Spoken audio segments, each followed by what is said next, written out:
In the middle of the Andes Mountains, our plane crashed. It was the only way to survive. To eat our friends. I thought that nothing worse could happen to us anymore.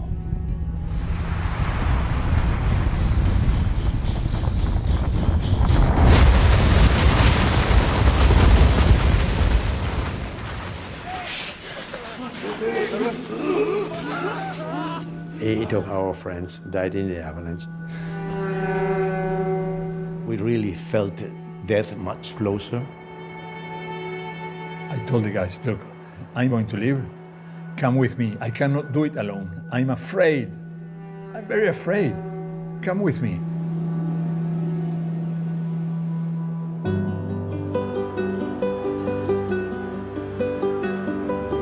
An airplane crashed on a flight from Montevideo, Uruguay to Santiago, Chile.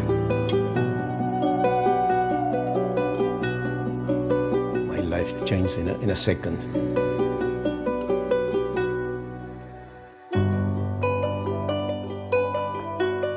We were 29 guys alive.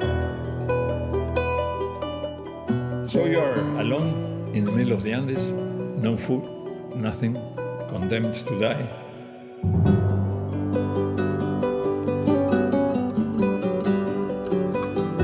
I don't want to die. The only thing we have the body of our friends. We decided to eat. That was the only way to honor life, to stay alive, to fight against death.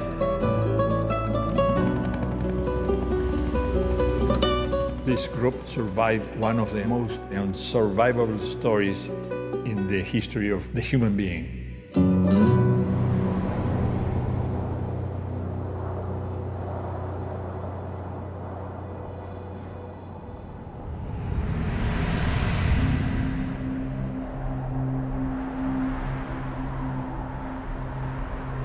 The actual moment of leaving that fuselage is one of the biggest decisions in my life.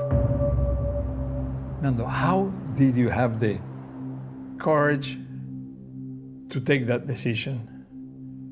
And courage doesn't come from mental strength sometimes. It comes from fear, from fear. Roberto, he said, okay, I'll go with you. We had found the flight map on the plane. So we made 1,000 calculations over there with altitude, head, wing, speed of the airplane, a lot of calculations. And we came to the conclusion that we were about 8 kilometers away from a town whose name was Curicó. But on that equation, one of the items was wrong, direction of the flight. So instead of being 8 kilometers from Curicó, we were 100 kilometers from Curicó. I told the guys, look, we're going to leave. In a day and a half, we'll be back with helicopters and rescue.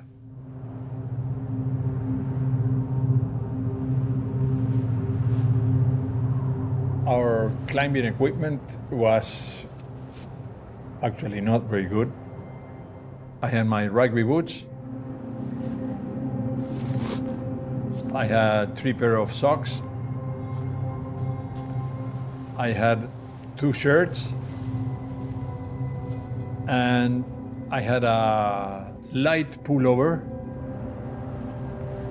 and a very light cotton jacket, very thin. I had also a climbing stick. It was an aluminum stick that I broke from the frame of the fuselage. We had backpacks that we had made with blue jeans and cables to carry food. We carried, I think, about 2.5 kilos of meat over there, and that was our expedition equipment.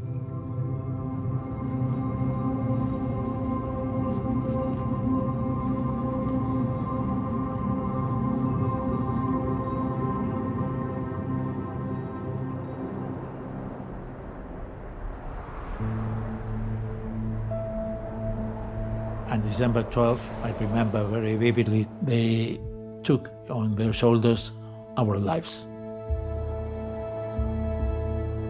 I had convinced Roberto and Tintin that that was the day to leave.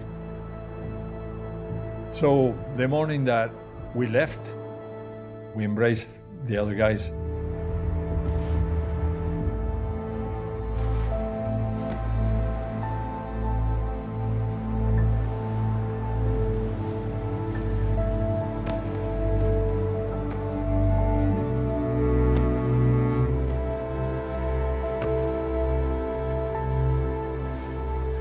I was so afraid. It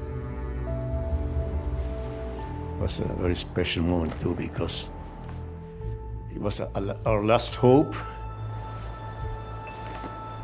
We were sure that the other side of that mountain was the green valleys of Chile that we have in our minds all the time. All together say, okay, you're going to reach the mountain, you're going to reach Chile. And we say goodbye in a very emotional moment. Our life was just going on their backs.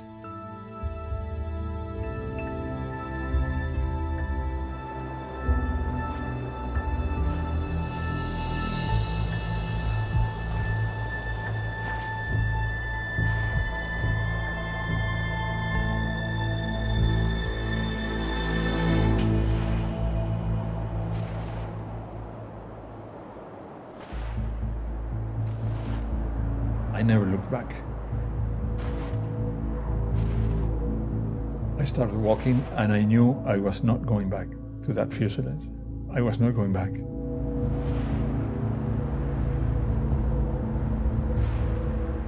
We were completely surrounded by 18,000 feet mountains in the middle of a glacier. We didn't have any horizon, anything. So to the west was Chile and this huge mountain. So we had to climb that mountain. We didn't have any idea of the height of that mountain.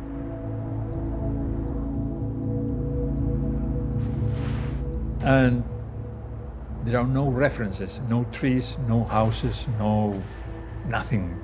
So we say, okay, by midday we will be on the summit of this mountain, and by the afternoon we'll be rescued.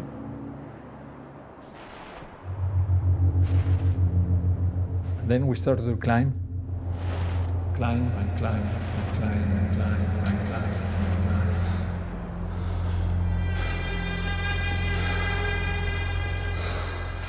It's incredible in the mountains, the distance.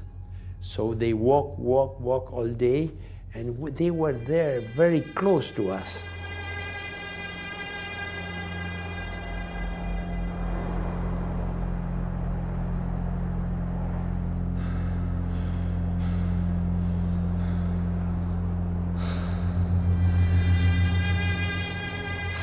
And it got steeper and steeper and steeper and steeper and steeper and very steep. And we had to make like steps with the side and the front part of our rugby boots. And we had to make steps and keep on climbing and climbing, but slowly. But the night caught us before we wanted. We looked for some rocks to protect us from the wind, because we knew that the temperature at night would drop some 25, 30 degrees at least.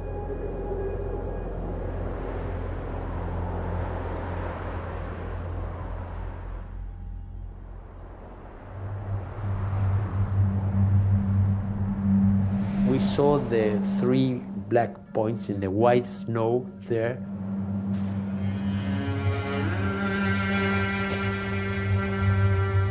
And they continue walking in the second day. We have hope, of course, but at the same time some doubts, because they were very weak, and that huge mountain. empezamos a prepararnos una posible segunda expedición si ellos no llegaban. Yo salí un día a subir, a trepar la montaña, un poco para entrenarnos y otro poco para ver si llegamos a los cuerpos que habían quedado allá arriba.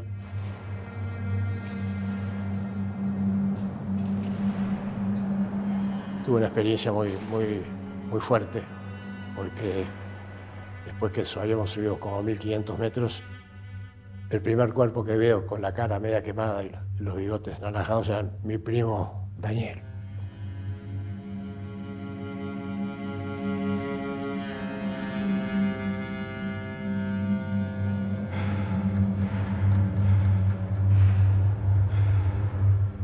Fue muy fuerte.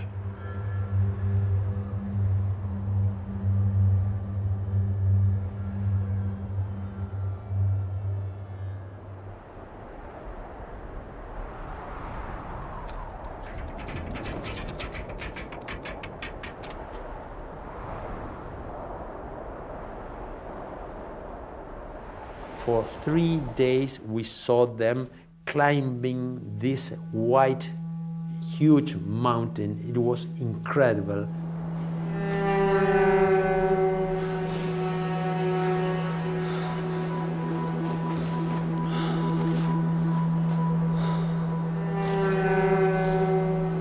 The next day, we kept on climbing and climbing and climbing and climbing and climbing and climbing and climbing through the rocks, through the snow, through the ice.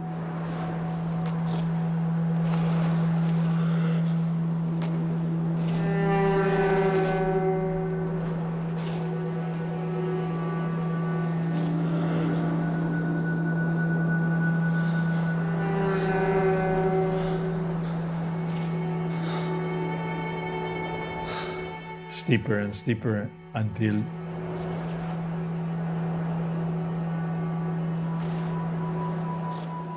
finally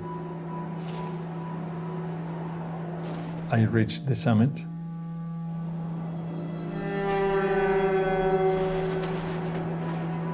And when I looked and I wanted to see roads, a town, trees, houses, something like that,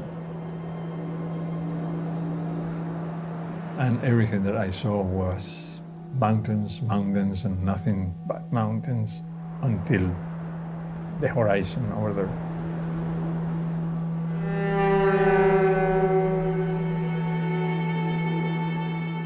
Roberto gets there to the summit, and we said, man, I think we have had it. This is it. This is it.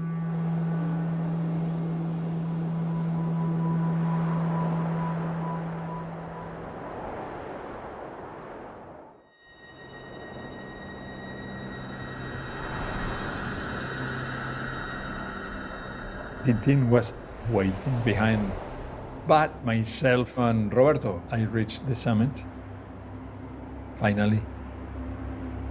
And the summit of a mountain is not huge. It's about 4 or 5 meters.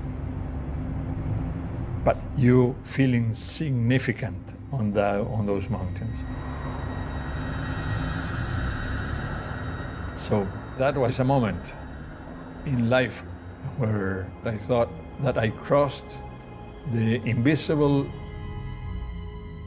doors of death.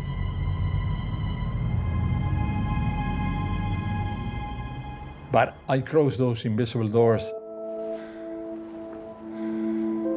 and I say, I won't stop until my face hits the ground, the ice, and I die.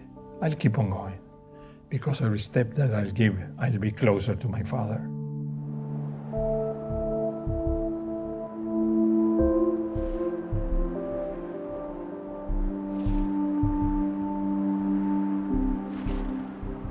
And I said, Roberto, come with me. I cannot do it alone. Come with me. I need you.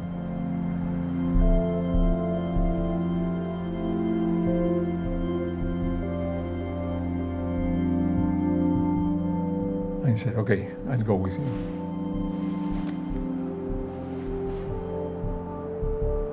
And we took a decision That would be the biggest decision in the survival trek out.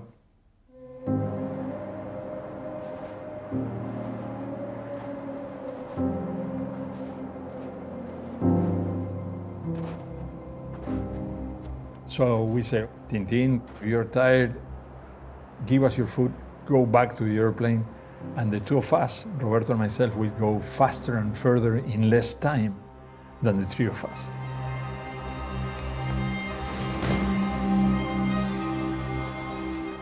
The two of us kept going, and Tintin went back to the fuselage.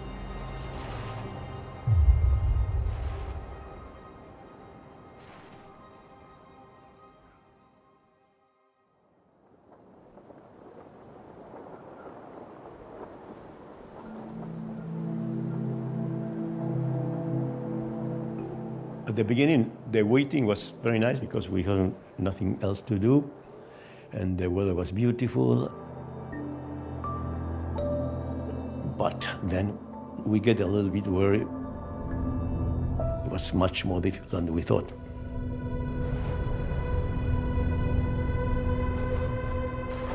And then when Tintin came down, what happened with the other two? They died, what happened? Nos asusta cuando vuelve Tintín, que dice, no, está dificilísimo, y tanto que les tuve que dejar mi comida. Entonces ahí que se nos prendió un poco la luz de alerta. He explained us the other side of the mountain. They are not the green valleys of Chile, but more mountains and rocks and mountains, snow and ice. So when we were waiting, we don't want to say, perhaps they died, perhaps they don't reach civilization. We don't want to say that words, but in our heads, we think we have this idea.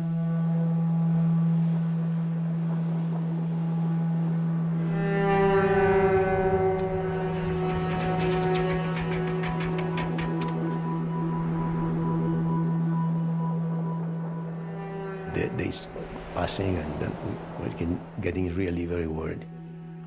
And Christmas was getting close, and it was absolutely impossible to imagine to spend Christmas over there and our parents just suffering in Montevideo. You look at the face of your friends, and they were all not speaking aloud. If the bodies end, what are we going to do? We are going to kill each other.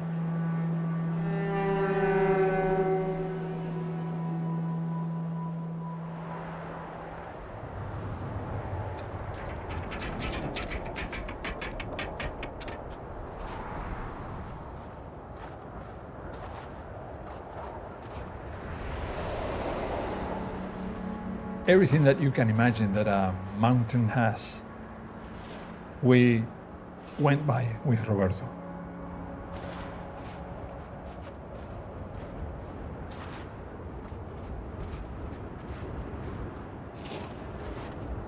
For 7 days, we walked on snow, ice.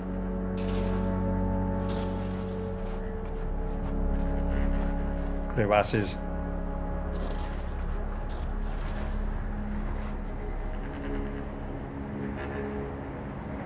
Precipices.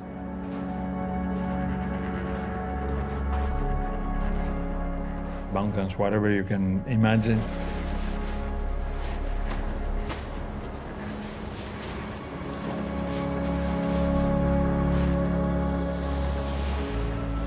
Until we felt that we were losing our strength completely. Losing our strength. We were dying. We were dying.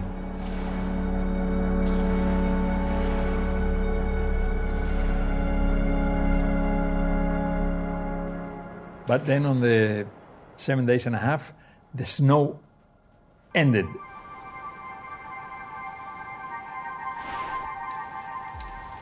We started walking on rocks and loose shale and rocks into a valley. Then on the 8th day,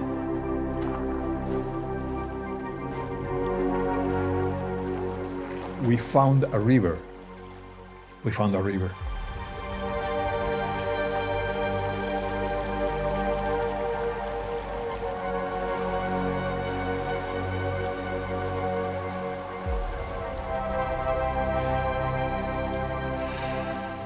And we remembered what we learned in school, in geography. Where does the water go to? It goes to the ocean. It goes to another river. It goes down. So we said, Roberto, let's follow this river.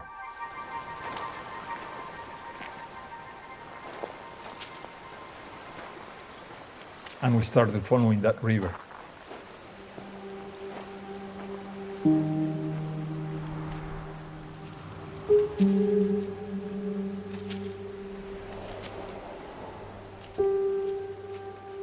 Until we reached a green valley. And on that valley, we saw something that was incredible. We saw a cow. We saw a cow. I said, Roberto, are there wild cows? Because there are wild horses in this planet. Can there be wild cows? And I said, no, if there's a cow, there are humans nearby. And that's when at the end of that day, Roberto, with a very favorable voice, says, Nando, I see a man. I see a man on a horse. Where? I said, and I looked, and about 400 yards away at the other side of a river, down the slope, I see a man on a horse. So I started shouting and shouting. And the man on the horse on the other side of the river stops the horse and looks at me.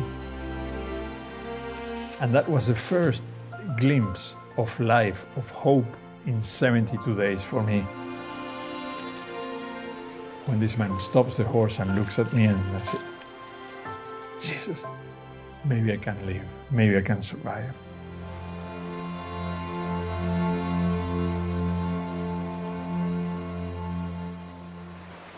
We couldn't communicate with voices because the noise of the water was very loud.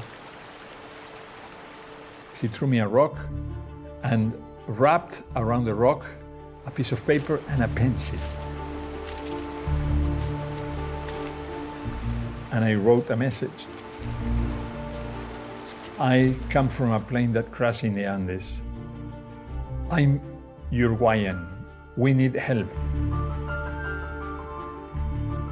I have 14 friends wounded on the fuselage. Where are we? Please come and help us.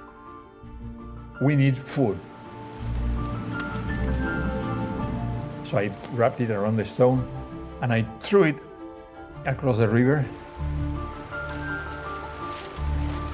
And he said, okay, wait there. He goes to his horse, gets 2 pieces of bread, throws it across the river. And he went away on the horse to look for help.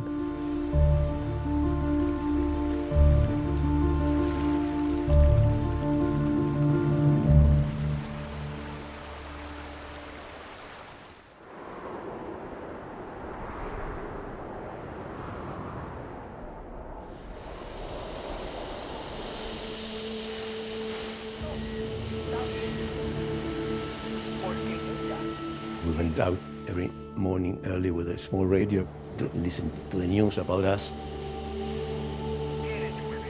They just talk about Christmas and summer, the crowded beaches of Montevideo and the beautiful weather.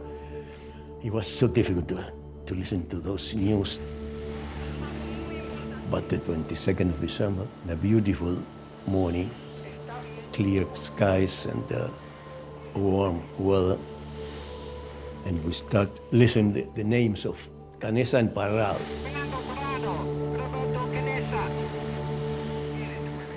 We get so excited, but we didn't get the idea what they're talking about.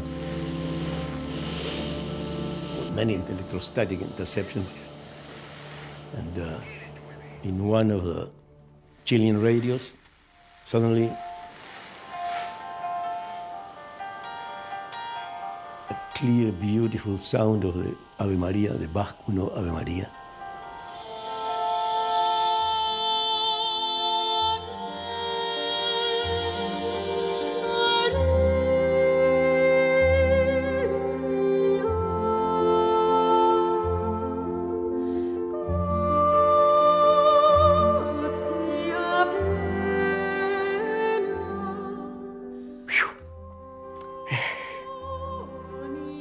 We start listening to that beautiful music in that beautiful stage.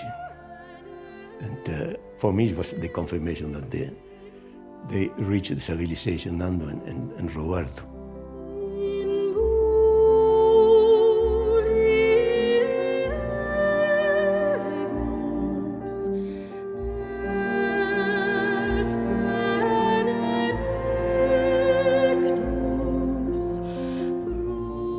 Give the news to the other guys.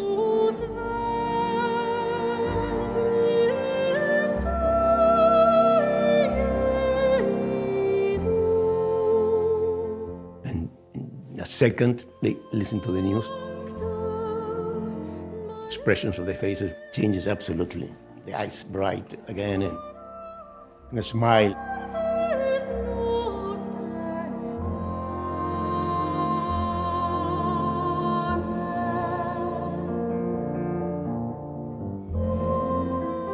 Yeah, what the moments of our lives.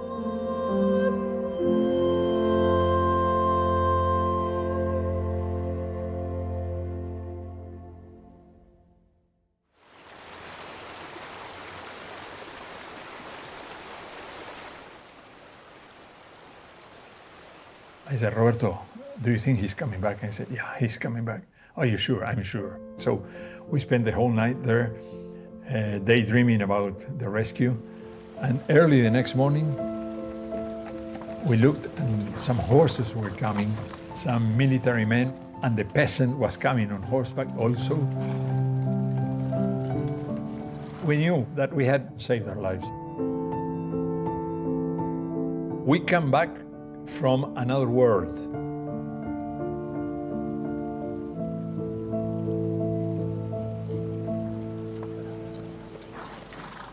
But then, about 5-10 minutes behind the military men, we heard some different noises. Some journalists on horseback, on foot with cameras started to arrive. And we didn't understand why. We didn't know that the whole world was looking for us. ¿Qué mensaje podrías entregarle tú en este momento a tus padres? ¿Qué le dirías tú ahora? A mi padre que uno de los pensamientos fundamentales que me mantuvo vivo durante dos meses fue tratar de verlo de nuevo, ya que sé que en este momento me va a estar precisando y yo a él mucho, ¿no? Que pronto espero estar con él. We couldn't understand what was going on. Roberto and myself sitting and being pushed by microphones. We still didn't know who was alive or who, if some of our friends had died. The helicopters arrived, so they had to take us on horseback to where the helicopters were. And the head of the rescue team comes to me and said, where are the other guys? Because they didn't have a clue. And they displayed a map over there. And I said, okay, if we are here, this is the river here. Then there are 2 valleys there that connect and some mountains, and they are on the other side of the mountains. And they looked at me, they looked at themselves. No, that's Argentina. I mean, you couldn't have crossed the Andes on foot. And they said, okay, you have to guide us.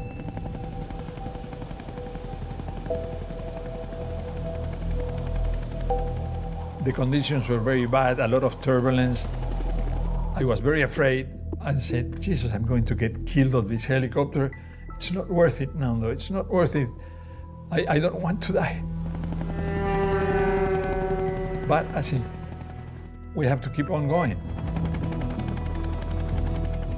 They crossed the mountains through a pass and they entered Argentina. And I told the pilot, keep on climbing, keep on climbing.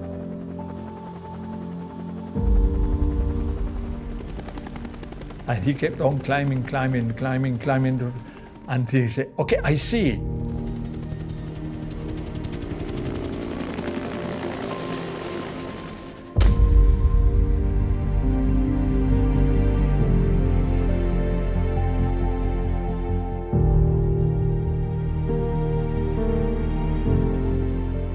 Oh, what a moment and what a beautiful sound too. The sound of the helicopters. Even now, I listen to that noise and I feel so emotional.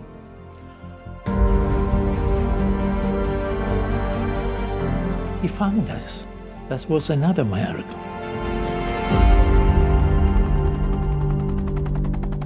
And as soon as the helicopter touched down, they opened the door, they jumped out, they threw some bags out, and I opened this door. And two of my friends dove into the helicopter, and the pilot left. He said, let's go.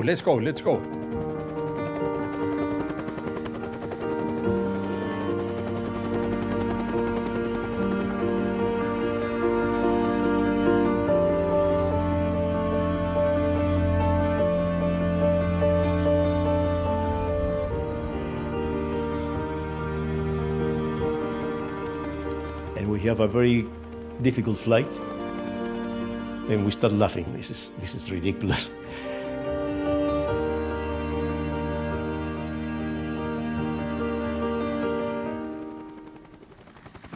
And the green valleys of Chile appear at last, oh, so beautiful, green. And we went down, and I felt as I was being born again.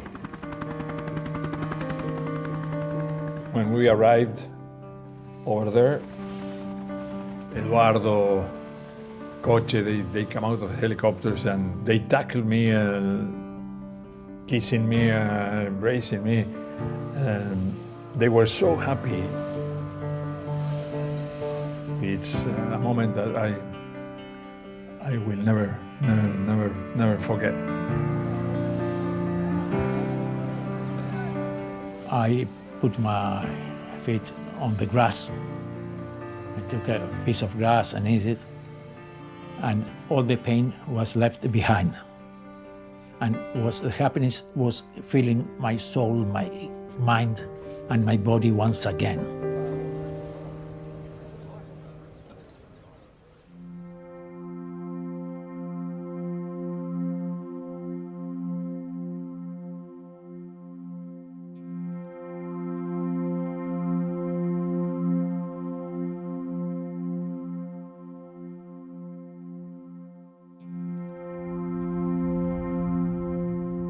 We had very mixed feelings, no?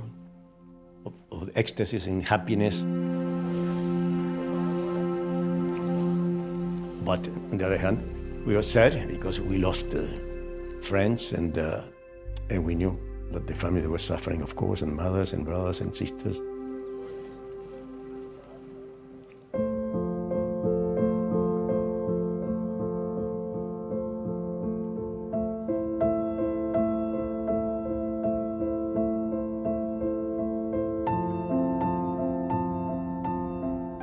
My first thought was that everybody had survived.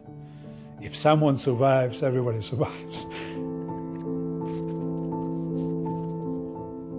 Right after that, I heard there are 16 in total out of 45. And so it started to be a matter of chance. We didn't know the names. They said in the radio that the list was going to be broadcasted.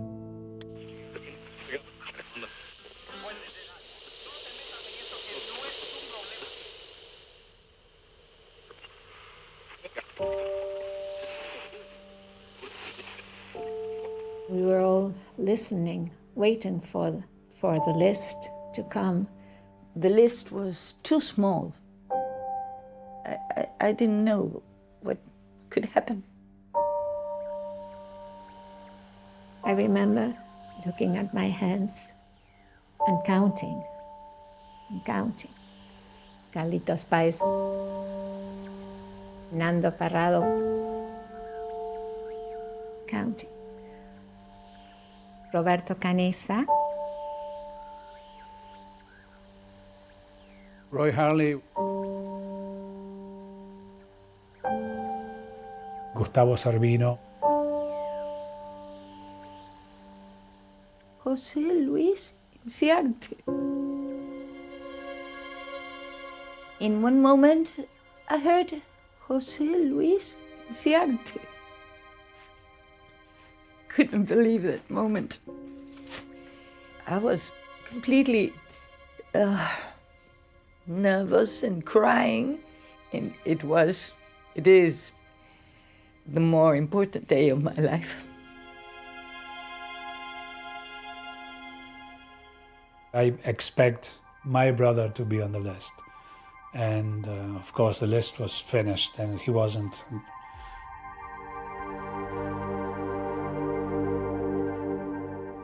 I want to hear Fernando, but it wasn't so. Fernando was dead. So it was a mixture of feelings because I felt so happy, but I felt so sorry for my friends. Los facultativos, asombrados por la vitalidad de los sobrevivientes, no han encontrado una explicación lógica al increíble suceso que conmovió a Latinoamérica. Once we were in the hospital, some of the doctors obviously said, I mean, guys, over there's no food. How did you survive? You're very weak, but you're okay. La sociedad nos mimó mucho a los sobrevivientes, pero era un poco el miedo de nuestros padres y el miedo nuestro también, de cómo la sociedad iba a aceptar el cómo sobrevivimos. Es un tabú muy fuerte. ¿Cómo le iba a caer a los padres? ¿Cómo le iba a caer a la iglesia? Many of us, they were very, very worried about that. Everybody was waiting for the news or our comment or explanation of what we ate, how we could survive.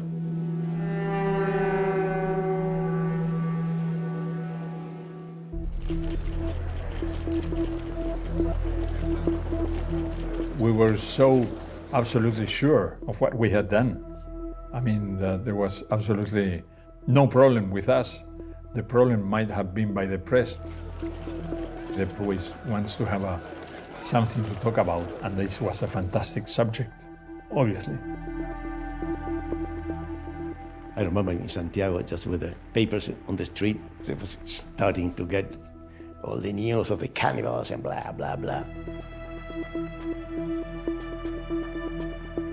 And we just sincerely told them, we will talk once that we get to Uruguay. We'll give a press conference and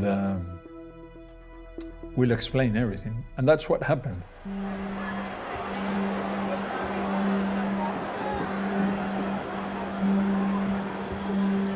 Respecto a algunos enfoques un poco sensacionalistas de nuestra prensa, ¿tu opinión?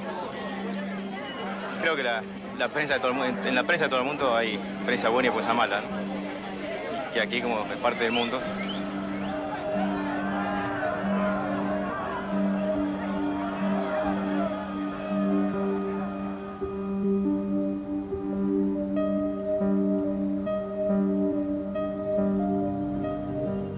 Todos los periodistas de todo lado del mundo que habían venido llamados por el tabú, pero estuvo muy bien contado por Pancho Delgado. He explained everything and said it was like communion. God gave us his body and his blood, and that's what our friends did for us. La última cena, repartió su cuerpo y sangre a todos sus apóstoles. Ahí nos estaba dando a entender que nosotros debíamos hacer lo mismo. Pancho Delgado was so eloquent, so clear in his explanation that everybody rose and clapped.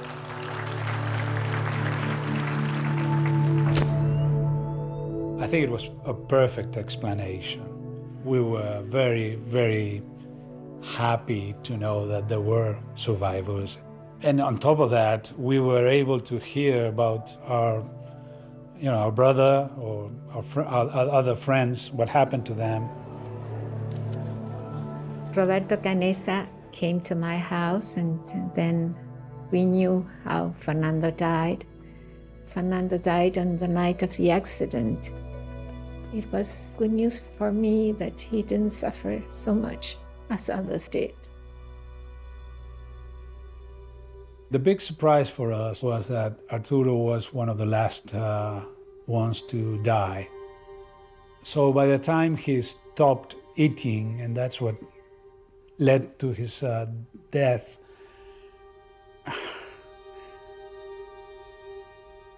I think it was despair, thinking that he would not get out of there.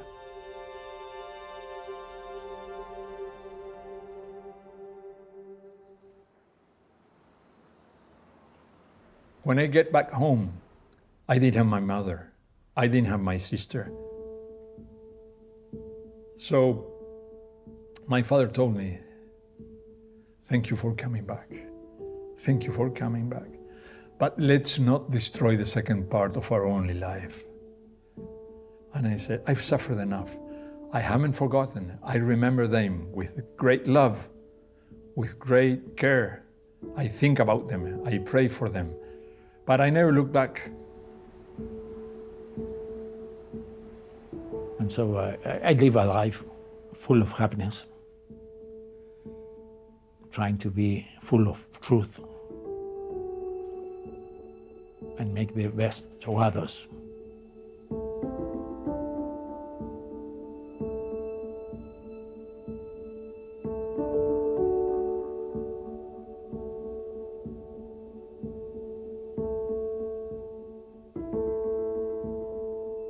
I dreamed of having him 1 year, 2 years, 3 years more, to try to tell him many things I haven't tell him.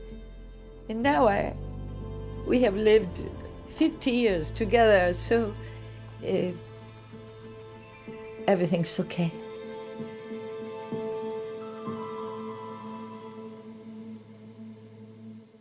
Now everybody knows the end of this story.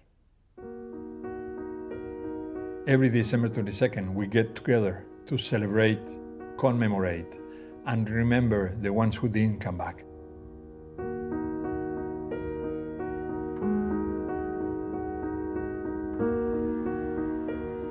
"16 guys came out of there. Teamwork, love, trust into the group is what made this group so great. Because this group survived one of the most unsurvivable stories in the history of the human being.